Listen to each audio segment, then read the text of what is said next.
Next up is a film that's streaming. I think this is on Amazon. I shouldn't say Amazon. I've been dealing with the press office at Prime Video, and they very much want everybody to say Prime Video now rather than Amazon Prime Video, which is an interesting little branding thing. So there you go. But Prime Video now has a film by Guy Ritchie, which has gone straight to streaming, called The Covenant. Scott, do you want to introduce The Covenant? So this new film, written and directed by Guy Ritchie, is set in Afghanistan, where US troops have been deployed to search for IEDs.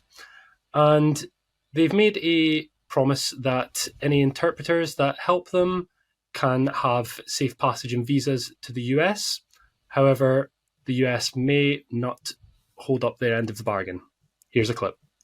Why he wants this job? I need the money. Don't disappoint. Turn out to be a pain in the ass. No, not me, sir. Money isn't the reason he wants this job. The Taliban killed his son. Stop the vehicle, Sergeant. We don't want to go down this road. You're out of your bounds, Ahmed. You're here to translate. Actually, I'm here to interpret. That whole question about interpreters and getting their families and so on out of Afghanistan seems very topical from a British point of view. I guess an American point of view as well. What did you make of it, Scott? Yeah. So I enjoyed this movie.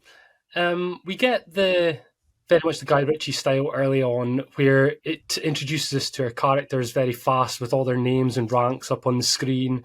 We get a good opening with the writing on the screen about the US troops, and we get facts and figures. So we get all the facts and figures about the troops that were deployed over there since 9/11 and the job that they've been doing and how many interpreters have been helping them along the way. Within this film, we see a new interpreter that is played by Dar Salim. He's called Ahmed, and he joins a troop that is led by Master Sergeant John Kinley, who's played by Jake Gyllenhaal. And without going too much into spoilers, we see that there is a lot of bonding required in a very difficult situation for these two men. And as a result of the actions that take place, the expectation would be that Salim and his family would have visas to go to the US.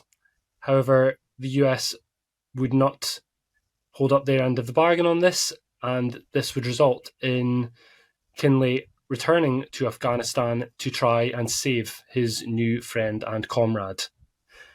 I thought that this film had really good action. There is great sound design, as we get from a lot of these sorts of war movies. The performances were pretty solid throughout, I would say. Nothing spectacular, but pretty good. I don't know, I got this feeling that it felt like a film that belonged maybe 10, 15 years ago, alongside the likes of things like Jarhead, The Kingdom, Lone Survivor, that sort of things. It was a little bit of subpar to them in a way. But I would say as a sort of throwaway streaming film, it was pretty solid and fairly enjoyable. Okay. Emma, you saw this as well, I think. What did you make of it? I did. So just to start off with, I watched this 5 days ago.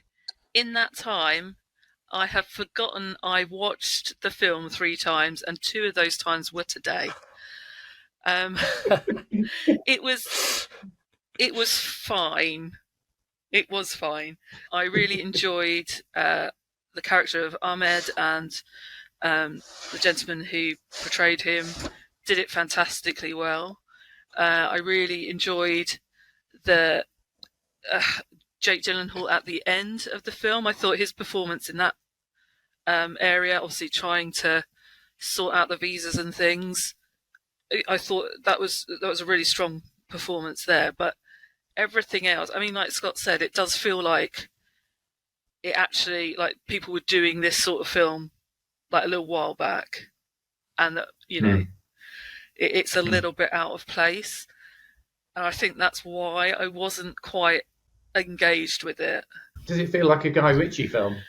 Because he's got a particular style, hasn't he? Yeah, it does have its moments. I'm unsure how I feel about it, apart from obviously to say I have forgotten I watched it several times already. That's never a good sign with a film, is it? So rating out of 10, Emma? I'm going to go 6, despite the fact that it obviously didn't hit with me. There's nothing particularly wrong with it. It's just fine. So it's a 6. Just meh. Okay. Yeah. And Scott? So I was flickering between a 6 and a 7, but I think I'm going to plump for a 6 on this one as well. 6 and a 6. You're making the maths easy for me again. That's a Flickering Dreams score of 6 again, which again makes it 8.